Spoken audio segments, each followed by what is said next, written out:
मैं तो कहूँगा कि फेल्यूर है उनका कि अभी तक कोई इंतजाम प्रॉपर तरीके से नहीं हुआ। मैंने ये क्या होता है खाना पानी या तो कोई पूछने वाला ही नहीं है ना, वॉशरूम का इंतजाम है, कुछ भी नहीं है। जिस भेड़ बकरियां नहीं होती इस तरह। हेल्प डेस्क बनती, जिसको हेल्प की ज़रूरत है वो उनसे हेल्प ले।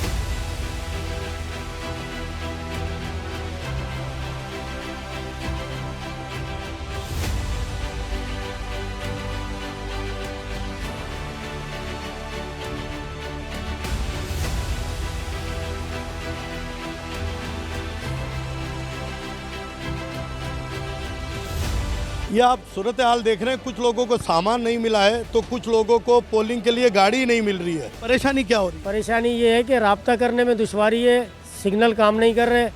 दूसरे जो पुलिस का अमला सिक्योरिटी के लिए हमें दिया गया है वो हमारे से राब्ते में नहीं आ रहा। मैं तो कहूँगा कि फेल्यूर है उनका कि अभी तक कोई इंतज़ाम प्रॉपर तरीके से नहीं हुआ। सुबह 7 बजे से इनको बुलाया गया है सबको, और सब बैठे हुए हैं, किसी का नंबर किस तरह से आ रहा है, पूरा अमला जो है ना वो परेशान है। वो कह रहे कि सारा अमला पूरा हो जाए फिर ना। तो अमला कौन पूरा करेगा? बस कोई पता नहीं कौन करेगा। हम फ़ोन कर रहे हैं, कोई उठा नहीं रहा। और आपको सुबह से कोई पानी का, खाने का, किसी इंतजामिया के अफसर ने मालूम किया? कुछ भी नहीं, कुछ भी नहीं। हाँ, क्या कह रही है बहन? मैंने ये क्या होता है खाना पानी या तो कोई कुछ भी कोई पूछने वाला ही नहीं है। आप कह रहे हैं खाना पानी। तो ये सुबह से कब से आए? हम लोग 10 बजे के आए हुए हैं। अभी तक कोई सामान वामान का नहीं है, अभी तो बहुत टाइम चाहिए। अच्छा जी। अभी आपको ये जो परेशानी है ये किसकी वजह से हो रही है? इंतजामी मामला थे या और कोई मामला थे? एक ही तरीका नहीं है, एक जो काम होना चाहिए एक तरीके से। हम लोग तो पहले उस तरफ ढूंढते फिरे, हमें पता नहीं था हमारी ड्यूटी इस तरफ है, फिर हम इधर आए। अब ये वाली बात है ना कि अजीब माहौल बनाया हुआ है, टेंशन वाला माहौल। अब इतना हम यहाँ थक जाएंगे, उसके बाद हमें पता नहीं रात तक पहुँचेंगे, फिर सुबह फिर हमने 6 बजे उठ कर आना, तो ये ऐसा नहीं होना चाहिए ना। प्रिजाइडिंग आई नहीं है, हम सुबह से यहाँ ख्वार हो रहे हैं, सुबह से ख्वार हो रहे हैं। मालूमात की किसी ने कि आपसे चाय, खाना, पानी? नहीं, किसी ने नहीं। और मैं तो बीमार हूँ, मैं तो कुछ यहाँ की चीज़ भी नहीं खा सकती हूँ। तो अब क्या करूँ मैं? कब से बुलाया हुआ आपको? मैं तो 9 बजे से आई हुई। तो आप तो क्या बात कर रहे हैं खाने पीने की। और दूसरा ये कि प्रिजाइडिंग जो है मोस्टली जो है वो एब्सेंट है, कोई कांटेक्ट ही नहीं हो रहा उनसे। तो एपीओ को जो है एट ए टाइम जो है प्रिजाइडिंग बनाया जा रहा है। अब एकदम से उनके सर पे ड्यूटी आ गई, उनके स्टाफ को ढूंढना, कांटेक्ट करना कितना बड़ा मसला है, कितनी बड़ी मिसमैनेजमेंट है ये। सुबह 9 बजे से आए हुए हम लोगों को बुला लिया गया। अगर आप लोगों को हमें देर से देना है तो आप हमें उसी टाइम पे बुलाएं ना। जैसे सबको पता होता है इलेक्शन की जो मतलब हमारा जो है वो पोलिंग स्टेशन नंबर 203 है, तो उसके हिसाब से टाइमिंग डिस्ट्रीब्यूट करके हमें उसी वक्त बुलाया जाए ना।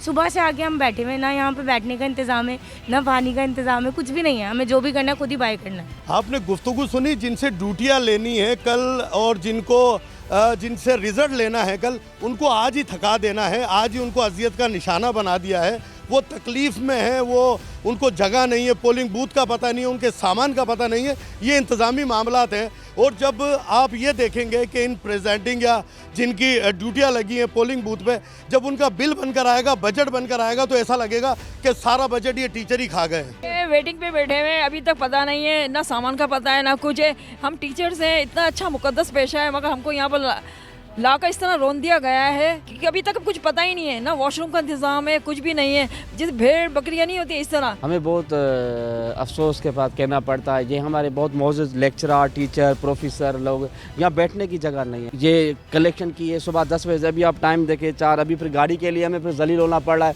पूछ रहे हैं, बता नहीं रहे हैं। सबसे पहले तो इनको कुछ बंदे यहाँ पे रिक्रूट करने चाहिए थे जो हेल्प डेस्क पे बैठे, हेल्प डेस्क बनती, जिसको हेल्प की ज़रूरत है वो उनसे हेल्प लेता। यहाँ पे किसी को कुछ नहीं पता कि गाड़ियाँ कहाँ से मिलेंगी, डब्बे कहाँ से मिलेंगे, बैलेट पेपर्स के लिए कहाँ जाना है, पैसों के लिए कहाँ जाना है, कोई गाइड करने वाला ही नहीं है। हम अपनी मदद आपके तहत लोगों से पूछ के और सामान इकट्ठे कर रहे हैं। आपने अभी सूरत हाल देखी कि जो पोलिंग का एजेंट, जो पोलिंग है जहाँ एजेंट जिनको जाना है, उनके क्या परेशानी थी, क्या तकलीफ़ें थी।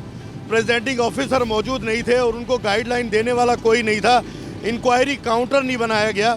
ऐसी सूरत हाल शहर में आपको दिखाएंगे कि हम आज अभी मौजूद हैं 64 PS 64 पे मौजूद हैं, और यहाँ पर जो पोलिंग बूथ लगाया गया है वो 65 का लगाया गया है।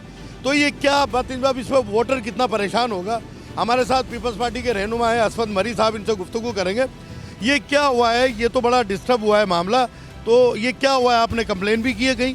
सर बिल्कुल, हमने इलेक्शन कमीशन जो मुतलका इदारे हैं उनको कंप्लेन की है, मगर ये बद इंतज़ामी की इंतहा है कि एक PS की जो पोलिंग है, हम 64 में खड़े हुए हैं। सिंध होम्योपैथिक कॉलेज, यहाँ पे UC 27 की पोलिंग स्टेशन लगी थी अब से बल्दियाती इलेक्शन में।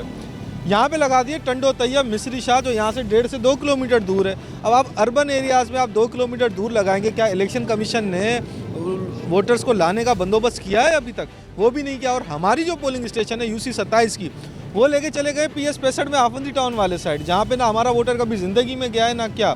जब UC 27 का वोटर, PS 64 का वोटर, ये सामने घर है, ये पोलिंग स्टेशन है, यहाँ पर आ सकता है, उसको वहाँ भेजने की क्या ज़रूरत है? और वहाँ पे जब सरकारी स्कूल मौजूद है PS 65 में, तो उनको यहाँ लाने की क्या ज़रूरत है?